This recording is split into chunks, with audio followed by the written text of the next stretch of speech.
नालाय आं बेखौ लिरना लाबाय आरोना नोंथांनि सिगाङाव बुंनो सानदों आयो हनै भिन्दायानो माबाबाय थुखावबाय आयो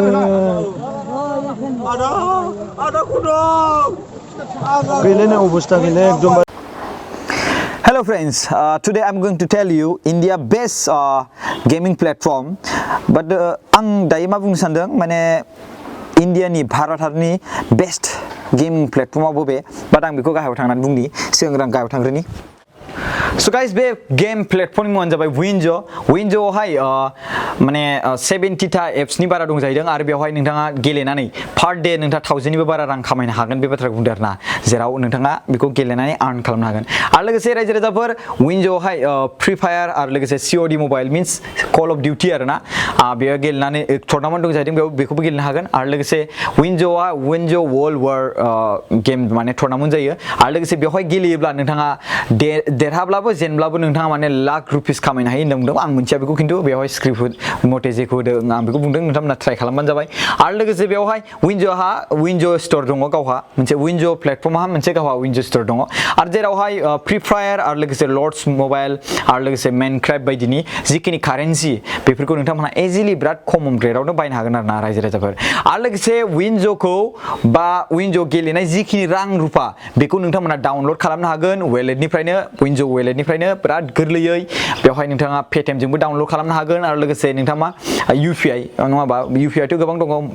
गुगोल पे थागोन फनपे UPI थागोन स' बेयावबो माने नोंहा डाउनलड माने गावनि उइथड्र खालामनो हागोन फैसाखौ जायखिनिखौ नों गेलेनानै देरहादोंमोन आरो लोगोसे बेवहाय बुंदों बेंक एकाउन्टआवबो ट्रेन्सफार खालामनो हागोन स' मानोथो थाबाय थाखो डाउनलड खालामदो खेबसे ट्राइ खालामदो आरो लोगोसे आंनि साइडनिफ्राय 50 रुपिस बानास लादो स' अल द बेस्ट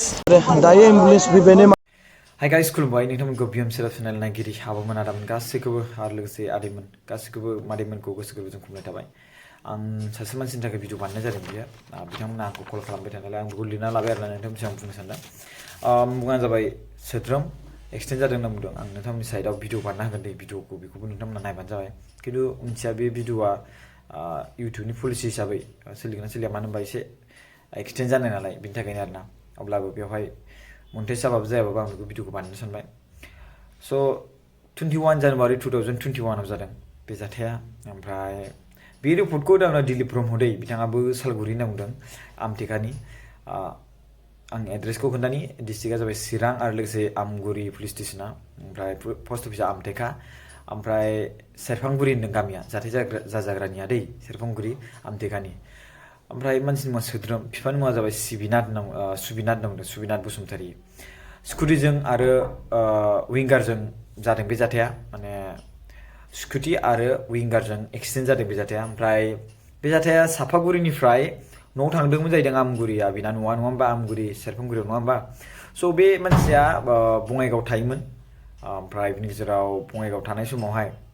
बियो बङाइगाव रुम थायोमोन जाहैदों बेंटल कलेजाव फरायोमोन ओमफ्राय बेंटल कलेजाव फरायनानै माने बङाइगाव रुम थायोमोन जाहैदों ओमफ्राय बङाइगावनिफ्राय बिथाङा डाइरेक्टलि मा थांबाय माने न'आव थांदोंमोन आरोना ओइदिनखालि बे न'आव थांनायावनो बे जाथाया जादों मा होनदों खैलागाव होनदों आमगुरि खैलागावआव होननाय जायगायाव जादों जाहैदों बे एक्सिडेन्टआ बङाइगावआव रुम थायोमोन नालाय बिथाङा न'आव फार्स्ट थांदोंमोन बेंटल कलेजाव फरायोमोन हाई सेकेन्डारि माने सेकेन्ड इयाराव जाबाय जाहैदों दायो स' दायो मा जाबाय बेखौ फाहामथाय लाना आथिङानो बायग्लिजोब्बाय नोंथांमोननि आं सिगाङाव एक्सरेखौ देखायनानै होबाय आरो आं नोंथांमोननि सिगाङाव फिन खेबसेबो देखायना होबावनि स' बेबायदि जाथाय जादों रायजो राजाफोर आंखौ भिडिअ बानायनो होलायलाय आं बे भिडिअखौ बानायना होबाय रायजो राजाफोर नोंथांमोना अननानै जुदि मदद खालामनो हायोब्ला मदद खालामबानो जाबाय आं नोंथांमोननि सिगाङावहाय स्क्रिनशट होनि एकाउन्ट नाम्बारखौ आरो लोगोसे आङो एकाउन्ट नाम्बारखौबो नोंथांमोननि सिगाङावहाय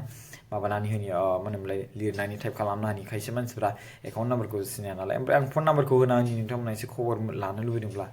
बेखौ लाबानो जाबाय ओमफ्राय आं बेखौनो सानबाय इसोरा थाबैनो बे ब्रादारखौ बासायदों खिन्थु आथिङा बायखाबाय दे फुरा आथिङा बायखाबाय स' नोंथांमोना मदद खालामनो हायोब्ला अननानै मदद खालामबानो जाबाय गोसो गोरबोजों खुलुमनाय थाबाय थेंक इउ स' माच रायजो राजाफोर आरो भिडिअखौ जेसेबां हायो अननानै शेयार खालामबानो जाबाय थेंक इउ